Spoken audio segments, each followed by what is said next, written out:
Greetings, everyone. Welcome to Chosen Lifelines. My name is Walter Jennings. My name is Charmaine Jennings. And we are your chosen life practitioners where we have been called to challenge and change relationship culture. Today, we want to share with you for a couple of minutes regarding fighting on your knees. There is a right way and a wrong way to engage in fighting in a way that is productive and constructive rather than destructive and demoralizing. So we just want to share a couple of tips that will hopefully aid you to fight fairly and in a way that is going to be conducive in your relationships. All right, so pay attention. Rule number one, okay?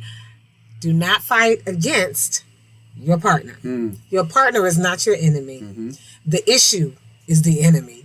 And so instead of sometimes putting your partner's face to that problem, that issue, they made me mad and this and that and whatever. No, it is the issue. And what is the issue? Can you define it?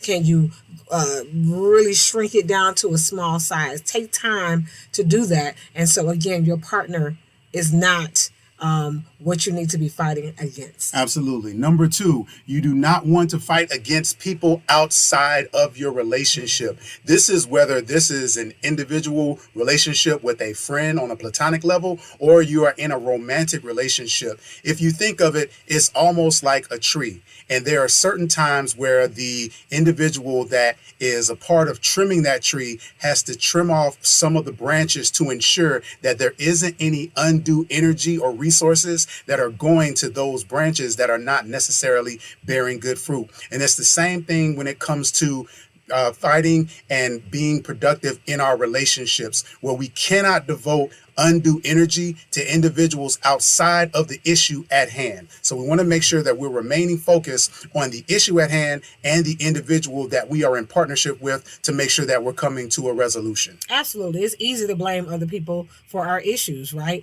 But they just become a distraction. Tip number 3, make sure you're not fighting against yourself. Meaning, and we mean in the bad way, in the way where you are like you are abusive verbally to yourself. Your self-talk is toxic. You are making I am statements. I am a horrible person versus no, I did something that I'm not proud of, right? But to say an I am statement. So making sure that you're being kind to yourself, you're giving yourself grace, and you're not fighting against yourself, because that is counterproduction. You enter back into your relationship in a way where if you're abusing yourself, you're going to give that person permission to blame you, to abuse you as well.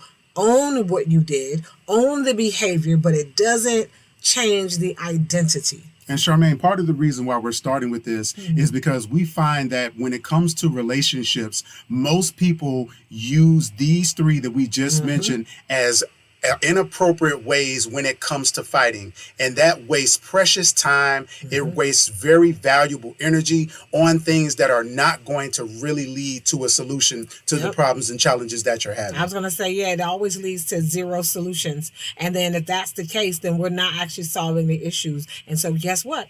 We're going to repeat the same broadcast and show next week. All right. And so now we transition to how do we fight? What should we fight against? And so the first thing that we should fight against is the problem, right? Sometimes you have to ask yourself, what is your strategy, your process? Me, I have to get quiet. I have to get some time to think. I always put a big mirror, a hypothetical mirror in front of my face, and I reflect. What parts of this do I need to own? Where are the opportunities for me to grow? And really, I always start with me first and before looking outward. And so always focus on what the problem is, and really get your journal. Write down a couple of solutions. Man, what could I have done better? How could my partner have shown up better? How could we both collectively have worked through this in a better way? What are some other options that we haven't tried? Self-reflection, quiet time will really help you to hone in on the actual problem, which is never your partner. Yeah, and that's a really great point, Charmaine. And it's important to remember that your problem doesn't need a face, but it does need a name. So your problem doesn't necessarily need a face, but it always does need a name. Now, the next one is to make sure that you are fighting against spiritual forces. This is for those of you who believe in a higher power, that subscribe to the supernatural and things of that nature. The Bible says that we do not fight and wrestle against flesh and blood, but against against principalities, against powers, against the rulers of darkness and spiritual forces in high places. So this is recognizing not only the problem that we have, but where it is actually stemming and coming from, and utilizing your efforts, getting on your knees, petitioning to God for the insight,